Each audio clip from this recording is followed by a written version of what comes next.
Me rritjen e temperaturave dhe frekuentimin e plazheve, mjekët pediatër po përballen me një numër më të lartë rastesh të fëmijëve që paraqiten me probleme shëndetësore të lidhura me sezonin veror.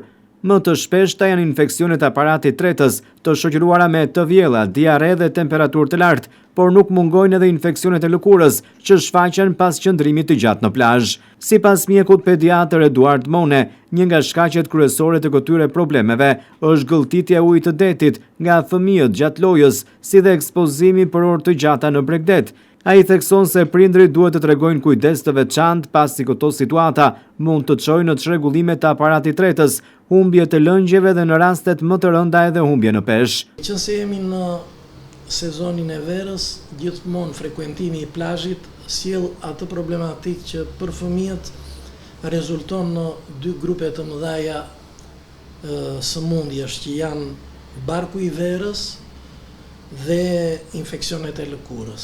Dhe me thënë të drejtën, neve si vjet kemi parë nga këto raste dhe mendoj që mesazhet që mund t'u japim prindërve lidhur me këto dy shqetësime të mëdha do të jenë edhe një ndihmë konkrete në favor të tyre dhe për fëmijët. Së pari, fëmijët nuk duhet që të pinë ujin e detit. Pirja e ujit të detit zakonisht ose qëndrimi i fëmijës në bregdet dhe që të lozi atje për një kohë të gjatë mund të shkaktojë infeksione gastrointestinale që ne e quajmë barku i verës dhe që janë infeksione virale, rotaviruset dhe një grup tjetër enterovirozash, të cilat rezultojnë në çrregullime të tretjes akute, pra gjë do thotë bark të vjella dhe temperaturë të lartë. Kuptohet që ulja në peshë është pasojë e kësaj dhe në rast se fëmia dehidratohet, pra humbet lëngjet në masën shumë e madhe, atëherë bëhet i nevojshme që të marrë serum. Edhe kjo është një problematikë tjetër më vete, sepse ngarkohet numri i pacientëve në spital. Në këtë periudhë edhe spitali ka ngarkesë të madhe. Mjeku Mone shpjegon se në rastet kur fëmia humbet shumë lëngje si pasojë e diares apo të vjellave, rreziku më i madh është dehidratimi.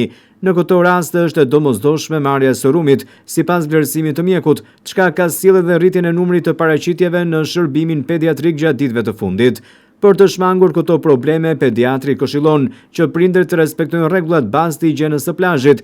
Fëmijët duhet të shplahen me ujë të pastër menjëherë pas daljes nga deti, të ndrojnë rrobat e lagura dhe të mos konsumojnë ujë deti gjatë larjes.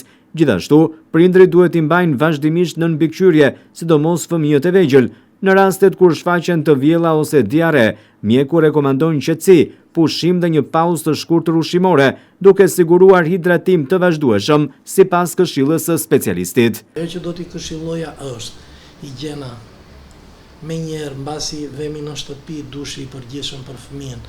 Gjithmonë prindi duhet të ri me fëmijën në breg të detit, jo ta lëri dhe të mos e vështroj që ai edhe kur vinë që los, sepse fëmija është i pandërgjeshëm me këto gjëra, nuk duhet që të ka përdzej ujin e detit poshtë, t'i thotë që nuk duhet kjo gjë, por të shmangur dhe parandaluar, sepse parandalimi në fund të fundit është më kryesori.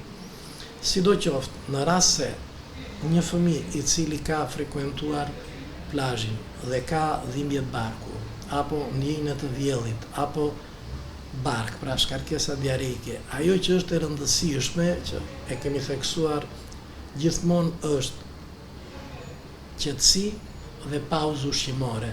Kjo është në rekomandimet e Organizatës Botërore të Shëndetësisë, thotë pauzë ushqimore dhe qetësia, që do të thotë fëmijës i paksohet ushqimi në minimum, nëse do po, nëse nuk do, jo, nuk i duhet dhënë me zor, sepse nuk e tret, në një moment të dy do filloj do ta vjelli. Dhe vetëm uji er pas here. Uji është, si të thash, ilaçi më i mirë, nëse o ta quajmë ilaç, për të kundërvënë këtij shqetësimi. Një tjetër problem që evidentojnë mjekët është vetë trajtimi i fëmijëve nga prindrit.